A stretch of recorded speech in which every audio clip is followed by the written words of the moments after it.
This is a free podcast from the BBC. For more information, you can go to our website, bbc.co.uk/radio 2. Do you remember the tune Big John? Big John. Every morning at the Beeb, they'd see him arrive. He stood 5'6" and weighed 18.5. Kind of narrow at the shoulder and broad in the beam. But as voice of the balls, he reigned supreme. Big Al, deadly Al. Nobody knew where Al called home. He just ambled around like a rolling stone with the flattened vowels and the nasal twang. What? Gave his roots away every time he sang. Big Al, big Al, Dudley Al. Some people say he came from Aycock's Green, where he got in a fight with a raging queen, and a glancing blow from a stale pork pie left Al with a tick in his one good eye. Stale pork pie under his eye. We're getting Big Al, we're getting into Benny Big Bad Hill. Al, Winking Al. Check that. Al never returned to his Midland roots. He just joined the Beeb and filled his boots. Now, each time you pay your license fee, Big Al trousers 15p. Big Al, Big Bad Al, Last Laugh Al. You know, that is Who crafted that? That's a cracker. It's from Least Offensive and his wife Mo. Hey, this is Radio 2. Chuffer Dandridge is writing. Good man, Chuffer. Hot ho, me old bass baritone ball boy. I was keenly anticipating the return of Davros in Doctor Who on Saturday. I wasn't disappointed when I tuned in, as scary and sinister as I remember. But he did seem extremely well informed about tennis and the likes of Rod Laver. And then I realised I'd tuned in too early. I was watching you being interviewed at Wimbledon. Sue Barker said you're one of the characters of Wimbledon. Just like some kind of womble, is it? Anyway, bit of a slap, you turning up at Wimbers, bit of a slap in the face for Glasto, wasn't it? Yes, and thank you. It's the mud, you know, glorious mud, though it may be. One doesn't want to bump into Andrew Marr in the middle of a mud-filled field. And Saunders said that Amy Winehouse needs to be reminded that musicians only attack the audience when there are more punters on the stage than in the stalls. Did she attack somebody? I once yawned at a sparsely attended Wagner concert and was chased down the Brompton Road by the brass section of the Royal Philharmonic. Luckily, the pubs were still open. I was able to sidetrack them with stout and sea shanties. I can only assume that the bloke on the receiving end of Amy's fist was either infatuated with her or had his arms pinned to his side in the crush. I expect he found her bicycle after the show and gave it a good kick. The police, meanwhile, are said to be waiting for a complaint to be made. So, Rob Sinfield of Nailsworth, they've decided to list you, have they? No, they've blacklisted the television centre. That's as far as I understand. About time, too. I saw you at Wimbledon looking like a Blues Brothers granddad. That's the kind of look that has to be preserved. 'Twas brillig, and the centre court did wear their sunglasses in the shade, all hatted were the gentle peeps, and the tennis, too, was played. Forget the players there for you, Nadal and Kiefer, Haas and South. Beware the Murray mob that boo, a 2-pound strawberry in their mouth. The cameraman is sharp of eye, his lens is aimed, his focus locks. The orders are to find a star, so he trawls the royal box. And in profusion faces came, and cheers went up as they were seen, but none so loud as when our night was beamed upon the giant screen. Is that Cliff? One youngster asked. Or could this sir be younger still? Does he sing? The question came from the throngs on Henman Hill. Would they hear a summer holiday? All eyes looked up as if in trance, then thankful that the sun was shining, they were spared the floral dance. Good morning. Good morning to you, Lollipop. Getting bored watching the rain, I thought I'd share a few thoughts with you. Oh, thanks, Lolly. When I'm sad, I sing, and then the world is sad with me. We can't all be heroes. Someone has to sit on the sides and clap as they go by. When a woman steals your husband, there's no better revenge. Let her keep him. Which is worse, ignorance or apathy? Who cares? Please stop saying subsequent engagement. Subsequent means following or next. What you want is alternative. Thank you. Thank you, Togbert. I didn't know that. Extraordinary. The line from the pop song, Smoking Funny Things. Yes, I think we had a bit of that earlier on from Kid Rock. Is nowhere more manifest these days, said Ruud Van Man. these days than in Holland. Yes, Holland is the place that gives you heart, because when you think that this country has gone completely bats, you just get this kind of thing from Holland. They banned the smoking of tobacco in the coffee shops of Holland. However, customers can still light up pure cannabis cigarettes. The Dutch will have a team of 200 inspectors specially trained to sniff out tobacco and prosecute those who are smoking the wrong leaf. You see, just shows that zealots and legislators who implement the demands are really up there with the fairies. And the inspectors will be extremely happy with their work, I'd say. Rabbi Pete Tobias is eager to be at you. He's had a strawberry, so anything could happen. Brian Campbell is sitting in my office in Holland. I was just saying that the Dutch give us... Well, they give us pause here because we think we're the looniest people in the world, and then the Dutch come up with allowing people to smoke cannabis, but not ordinary cigarettes. And it gets worse, says Brian Campbell. Now, you can believe this or not. Is this true? In Amsterdam's Vondelpark, so shrewdly named, the ever-liberal Dutch have legalized making love in public. You're not, however, allowed to let your dog off its lead. I just finished watching a news report down here in Melbourne. Oh, Claire, is it raining? Rolf Harris has been inducted into the ARIA Hall of Fame. That must be some kind of Australian accolade. And he couldn't stop crying. Oh, Rolf in tears. And just to mention, from a lovely sunny winter in Brisbane, Queensland. Can't seem to find time to listen through the week. Well, Damien Day, we're glad of your company at any hour of the day or night, and wherever you may be. And Mark and Richard in Aveyron. In le sud-ouest de France, le canard, et le foie, et l'armagnac. It's a wonderful thing, technology, and it advances the world in so many ways, but it does throw up many unanswerable questions, says Mark and Richard, who've been properly at the drink already. For instance, with the internet, I can now listen to hundreds of radio stations throughout the world, expand my musical knowledge, broaden my horizons with intellectual conversations and debates on the issues of the day. So why am I sitting in the southwest of France, listening to you waffle on via the internet? Sharon Craig says, I want to let you know, I think your show is great. So do I, Sharon. So do I, and so does Steve Wright. I didn't realise Radio 2 was so good. It was the only station I could get on my radio since moving to Wales. They landed a man on the moon some 50 years ago. And you can only get Radio 2 in Wales. Sharon, I'm very glad it's only us you can get. And Tara, yes, what is it, Jan? Do you have nicknames for your team? Oh, do... Yes, he does. Well, Andy Murray's tennis team, there's Twinkle, the conditioning coach. Twinkle. Twinkle. Jezebel, the fitness coach. Needles, the acupuncturist. So, is Lynn known as Tinkerbell? Aww. She is a little tinker, isn't she? Yes, she has a bell. Johnny is Jack Tar. Oh, deadly tonsils. Tonsils. Wait, tonsils. No, nosy. And more to the point, what they call you, Terry? Sir. Just sir will do. Your lordship. That'll do, all right. Chuffer's writing. Chuffer Danbridge. Chuffer Danbridge. Yeah, still waiting for that. White fibre. White fibre from Larry. I heard you say yesterday to Brummy and Blodwin that you wished you had a catchphrase. Well, I was going through the pockets of my own raglan overcoat with frogging, and I've got one of them. so I came across a few I'm not using. Fancy any of these? A bull and a hare are the only animals that run faster uphill. And who can blame them? That's a good one. That's true. If you don't like that, how about I'm double-jointed and single-minded? It all means a fun night out. Or I'll get down off the top shelf if you hold my prawn crackers. Great chat-up line. Or even cock-a-doodle-diddly-eye. That'd be good.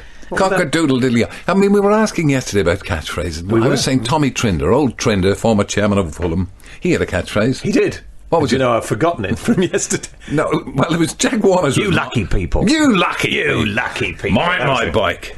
Mind my bike. Yeah. Jack Warner, that was, Dicky Touch Tingle said, They call me the fisherman's friend. I'll let you untangle me tackle if you let me tie off your flies. That's better than I thought it was going to be. Well, it could hardly have been worse. No. If you don't like any of these, I'll begin to suspect you're not really in showbiz. Oh. I've always wanted to be in showbiz. This is showbiz. Are you sure? Is it? No, this is not showbiz. No, It's not. This is the modern version. No, radio and television are not showbiz. This is like treading the board. Well, hang on. If this isn't showbiz, what is? Showbiz is the end of the pier at Clacton. Let's all go. You're listening to the Wake Up to Wogan podcast from BBC Radio 2. Now, I don't know what you were doing watching Celebrity Masterchef last night. What about the tennis? And indeed, let's not have any knocking stuff for old Andy Murray. He did brilliantly to get where he did. And so, Zippy and Bungle are back to put the celebs through the mill once again. Oh, the amazing plates of food. Yes, Gilly Oxborough, we're all looking forward to it. When the tennis is over, we shall give it our full attention. In your all-worldly wisdom and knowledge, could you enlighten me? Says Owen. Oh, indeed. I did see a little bit of the people taking part. I think it was a trailer, really, taking part in Celebrity Masterchef. Could you enlighten me as to what the criteria is to become a celebrity nowadays? There are no parameters, I'm afraid, Owen. I mean, there's Big Brother, and that's it. Is it me? Who are those people on Celebrity Masterchef level? Like, I must admit, I didn't recognise one of them. Had anyone ever seen him before or since? I may have turned 40 and increased me first. Do I come here often? But I didn't still believe I was clinging to the modern world. Oh, by the fingertips. Now I'm not so sure. Last night, so there was a lot of mail about this. If you're going to call it Celebrity Masterchef, you've got to make some kind of genuflection in the general direction of celebrity. So last night's Celebrity Masterchef, well, what if you're a normal law-abiding person like me and refuse to watch any of the soaps? Who anybody is. You're not a normal law-abiding person, Mr. Spot. Not if you don't watch the soaps. Listening to you this morning, I'm bound to tell you how much you sound like a breakfast broadcaster I used to listen to in the 70s and 80s. He too had a faux Irish accent, but he used to do exciting things like fighting the flab and racing tips. Happy days. This is from Phil Estine. His name escapes me now. I think it was Eamon. Yes, Eamon Holmes. What happened to him? Well, Eamon Holmes is the only celebrity who hasn't been pictured at the Royal Box at Wimbledon, and it's only a matter of time before he does Celebrity Masterchef. As usual, the glitterati, says Johnny. Flock to be shouted at by the greengrocer, and the floral be shirted Antipodean. John to raid. To be fair, though, the boys did look starstruck at the possibility of being cooked for by a man who spent most of his career with his hand up a duck's bottom, a woman who was in a Scottish film over 25 years ago, and some bloke off Casualty. How long will it be before the old Togmeister himself appears? Johnny, that'll be the day. And then, of course, that was followed, perhaps on the other side, by Marco Pierre White from Leeds. And it's from Hosea Pretty Boyden, who says, was it me or was Mark Peter White completely mullered? I was looking forward to some good English food, but all I got was somebody slightly the worse for drink, shooting Bugs Bunny. It's not a bad class of a morning from where I'm sitting, but I suppose we'll have the usual a little bit later on. Rain delayed, play at Wimbledon. And strangely enough, not everybody is terribly keen to watch sport on the television, and we've had it up to our armpits. I myself could spend the whole day, evening and night, watching sport. But Sir Jickle Stockings is not one of us. He's from Todmorden on the Grump, near Hebden Bridge. So, the plucky Brit has gone back to being a dour Scot. Yes, and he'll be back. Good riddance, I say, after the Beeb's latest fiasco. I'm incandescent, you are. Is that what the old king had? He used to light up at night, didn't he? Being a clever soul, I knew that they'd messed up on Saturday by moving stuff to BBC Two. And I knew they upset everyone on Monday night by messing about the start of criminal justice. Yes, well, that was criminal, because criminal justice is the best thing of its kind in the present century. So, as I was going out last night, I set my Michael Parkinson personally approved recording device to tape the programmes at 8 p.m. on BBC One and BBC Two. And that way, if they tinker with Celebrity Masterchef, I'd get it. And I'd get the end of the Murray match. Oh, everyone would be happy. So there was 4 minutes of poor old Murray, and then 25 minutes of interviews, and an ancient creaking episode of My Family that should have been on an hour earlier. So when I got home, I thought I'd get the greengrocer and the food expert beating up the celebrities on BBC Two, as they'd moved it. Not a bit of it. Some harebrained numpty at licence fee payer Towers decided to let Sky know, and they changed the electronic programme guides, so I got absolutely nothing. Not even a tiny plate of food. It just doesn't get any better. So, why didn't they just run the programme slightly late? I give you warning, BBC. Mess with Doctor Who on Saturday, and I won't be responsible for my actions. Yes, it's been a bit fiddly, hasn't it? The other night, I was watching The One Show with Adrian Thingy and what's her name? Yeah. I thought it was only me. It's Rambling Gange. They had that lovely lady from Crime Watch. I can't think of her name. What's it? As a guest. What? Is she a newsreader as well? Oh, no, it's the other one, is it? What's her name? As a guest, because she had written a book about keeping safe.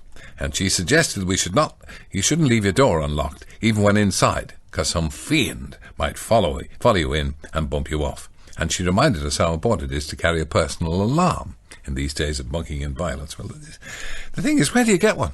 Where do you buy a personal alarm? And it is true, isn't it? I mean, yes, a really good idea, and these are parlous times, and it is disgraceful that we can't walk the streets safely, but certainly ladies need something to protect them these days. So, can your other listener advise? Does anybody... Who sells personal alarms? I don't know. I always tune into your show at the start of every day. I listen to your jokes and games, and my favourite tunes you play, for goodness sake. Easy P. Pull yourself together. A man in the United States, says Dr. Finlay Casebook. Oh, Dr. Snoddy. A man in the United States has given birth. Oh, what times we live in, eh? Who knows where it'll lead? Women wearing trousers, learning to drive, I shouldn't wonder. Getting equal pay for Wimbledon. Well, Jan, who keeps an eye on things for me because I was otherwise engaged, I was watching that wonderful Criminal Justice, which is terrific. Well, peas were certainly the new peas on Celebrity Masterchef last night. You see, how did I miss that? The tennis got in the way. We had mushy peas, pecan peas, creamy peas, crushed peas, and peas au naturel. I know. A great plate of peas. That's what you want. I've been completely baffled by the lack of recognisable celebrities on this round of Celebrity Masterchef. No, they're all recognisable. It's just, there's a lot of television these days, so there's a lot more celebrities around than there used to be. It's just dawned on me anyway, says Tansy. It's not the contestants that are supposed to be the celebrities. It's the Australian chef and the costermonger. They're the celebrities. BBC Hootsman tells me that the 2 new aircraft carriers, yes, we heard this ad nauseum yesterday, will be large enough for 3 football pitches. This is from Norman Conquest. This evening, the Home Service, bless them, announced that they are sufficient for 49 tennis courts. Will 2 more ships be needed to cater for the rugger and the cricket? Will best of 3 matches replace gunboat diplomacy? Send a gunship. That's the answer. And 1 or 2 other celebs have dropped out of our current series of MasterChef Getaway. And we were wondering if perhaps you could help. Are there any gardeners or perhaps cleaners, at the BBC, who have the right credentials to come on the show? This is from John and Greg. John Terade. Though the use of your radio show, I'd like to bring to the attention of everyone the plight of seagulls. Well, we were worried about the badgers. They seem to be all right now. Yesterday, while in a traffic jam in tropical South Wales, I spied a very large seagull eating discarded chips at the side of the road. It then occurred to me, was there too much salt on the chips for the bird? We're told that salt is bad for us. What does it do to seagulls? I've no particular affiliation with these birds. Have you noticed how they cackle and sort of laugh when they bombard you. Well, anyway, on behalf of seagulls everywhere, can I ask, less salt is placed? Well, there's probably an EU directive about it. There's certainly been an EU directive about it in fish and chip shops, where you've now got to have little salt shakers, salt cellars with 5 tiny little holes in them, so that you don't cover your chips in too much salt. I'm travelling through Switzerland on business. Are you indeed, David? And I've just passed Togsburg. This translates as Togstown. Does it indeed? Which Swedish or Swiss canton do you find yourself in? Is it in French or German or Danish? Is this where the Swiss Togs live? Are you twinned with Togsburg? I think we should be. Huh? If anybody cared around here. In the interests of the environment, and in order to save a few quid, and another thing, I've decided to drive, where it's safe and legal to do so, at 56 miles per hour. Yesterday I did Birmingham to Manchester, and it was a great success. I managed an extra 30 miles from a tank full, and only arrived 25 minutes late. Do you know, they'd be putting a plaque on your wall, Andy. The best part, however, was the support from the other road users, the cheery flashing of lights, the various salutes from other drivers, heartwarming. I assume that waving using only 1 or 2 fingers is the way it's done these days. Today I'll be doing the same on the M40 and the A34, aiming to be late for a meeting in Southampton. Well, I'll draw you to Lynn Bowles' attention. And you see a reaction from foreign parts to Wimbledon. So, britische Sporten-Idiots, your Merry-Mintings ist zurück, der kleine schottische Bergen, weil unser Rainer Schüttler ist jetzt in the deeper Wimbledingens Spiel. Now look here, Colin Gray. About this matter of the badgers and the badger cull. As president of the Alamo Reenactment Society, if they don't allow this cull of badgers to go ahead, where are we going to get our Davy Crockett hats from? Now, I'm sorry, I'm not prepared to pursue that. That's the kind of thing gets you into trouble. Having a great deal of trouble with my putting lately. Military golfer, left, right. And I can never forget your masterful stroke. Oh, for goodness sake, you should have seen me yesterday. Oh, couldn't miss. I started to put left-handed to see if I could, but straight in the hole. Chuffer, Dandridge, what ho, me old showbiz stalwart. Shakespearean actor-manager, still resting. If I could give you any advice on bucking up your show, it would be this. Never be afraid to jump onto a bandwagon. Done me no harm. I'll give you an example. In the 50s, I was making a terse, tense courtroom drama called Me Learned Lud. I played the prosecuting counsel, Darcy Malarkey, and my big scene was when I badgered a hostile witness. And midway through production, I became aware the public couldn't get enough of wildlife documentaries of the kind popularised by Hans and Lottie Haas. Great hits, and the rest of her wasn't bad either. So, I had a brainwave. I immediately insisted that the film should be turned into a sort of cine verite wildlife documentary. It's amazing the influence the second lead used to have. We dismantled the set, turned the witness box into a birdwatcher's hideout, and I took a camera out to Barnes Common, where after 18 long days, I saw a badger. The film was praised in France as an avant-garde comment on the British justice system, but ironically it was responsible for getting projectionists in England beaten up, as audiences thought they'd put the wrong second reel on. You could say the film sort of went from Dickie Attenborough to David Attenborough, and I went from badgering a witness to witnessing a badger. Yes, indeed. Well, now, as I've already told you, there is a big treat in store for the discerning listener. In a few moments' time, Bingo Bob. The players, Bingo Bob, Brummy Caller, Alan Dedicote, Mrs. Gubbins, Cheeky Cockney, Lynn Bowles, Auld Tam, the maintenance man, Alan Boyd, and Sean O'Ryan, the club manager. Oh, dear Terry, good morning. What is it, Frank? When you get out the old starting handle to wind up the programme in the morning, you often play a theme or a jingle to introduce yourself. Wake up to Wogan. Occurred to me, perhaps you could have a theme tune for Deadly and Lynn when they barge in. Barge? Barge is the word. To give their take on life, the universe and everything.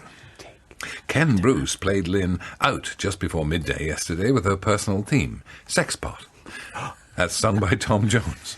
It's very close to my life. Now, what kind of a theme tune could we get for Deadly? Great Yes, balls of fire. Great balls of fire. Excellent. be, Well done. Good, a happy choice. Well I done, think Sean. you'll find. You Thank must have been a beautiful baby. Okay, I'll just get into the part. You must have been a beautiful baby, according to producer. I can see how you got your job. Creep. Oh, dear Mr. Dedicoat, this is from Sotheby's Auctioneers. Thank you. Can I? Thank you for your message on our answer phone this morning. That's mine, I think, isn't it? No, I'm reading it. All right. Whose show is this? What's it called? This show. What is this show called? Wake up. This to is a wander. show. All right, then.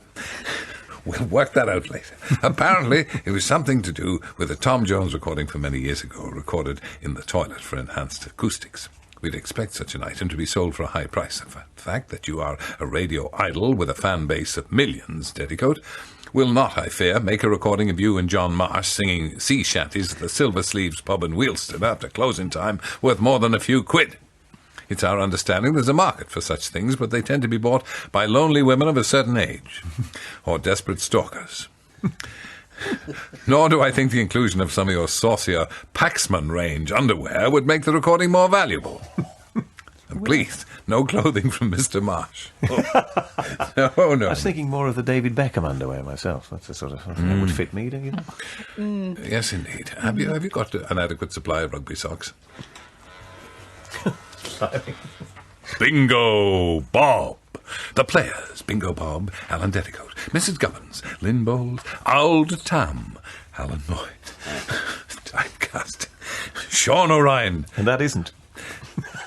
It's Friday night in the Bingo Hall, and the big game is about to start. Already done that. You can't have too much of that. Oh. Right. So, in the role of Sean O'Ryan. Ha! He's a pirate, is he? Is that it? Let's take to the high seas. There's more. Ha! Now be gone.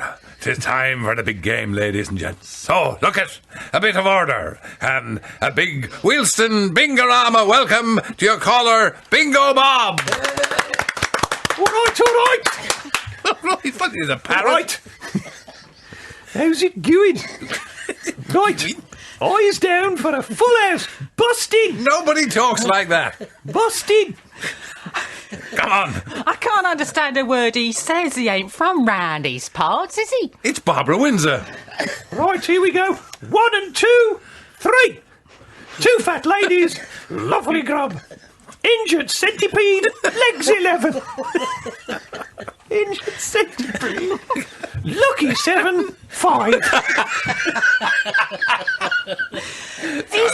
Come on. He's doing them all wrong, and now the ball machine's gone on a blooming well broke. It's the character work. I wish you. God, that got me round. Yeah, covered in it. Sure, the old machine has developed a fault. He just put a call out to old Tam, the maintenance man, Big Ob. Oh, the machine's been murdered. Oh, Call the police. it's not a big part. One Big line, gob. that's it. Big gob. Come on. Oh, Lord, I've been rumbled. It's no good. It's a fair cop. I had it all. I was the nation's top caller, I was. But thanks to my greed, my crafty plot has been scuppered, and I've been found out. Cool, fancy that. Bingo Bob's a tea leaf. Ah, sure, it is just as well that you're singing like a canary, Bob. I'm not Sean at all. Oh. I'm Inspector O'Shaughnessy the Yard. Oh. I'm afraid you're nicked. No more full houses for you, Bingo Bob. Crikey. Just the big house. You cannot have too much of the good. Oh, I think. Well, I think, it repaid 100-fold the tiresome and tireless rehearsal. Since 3 o'clock this morning. Since 3 o'clock this morning, we've been doing that. Yeah. It's very hard to get out of character again, isn't it? Absolutely, love. I get all. drained. Judy Garland said that. Did she? That's when you'll be singing and performing before millions of people, and then you have to be an ordinary person. Heaven forbid.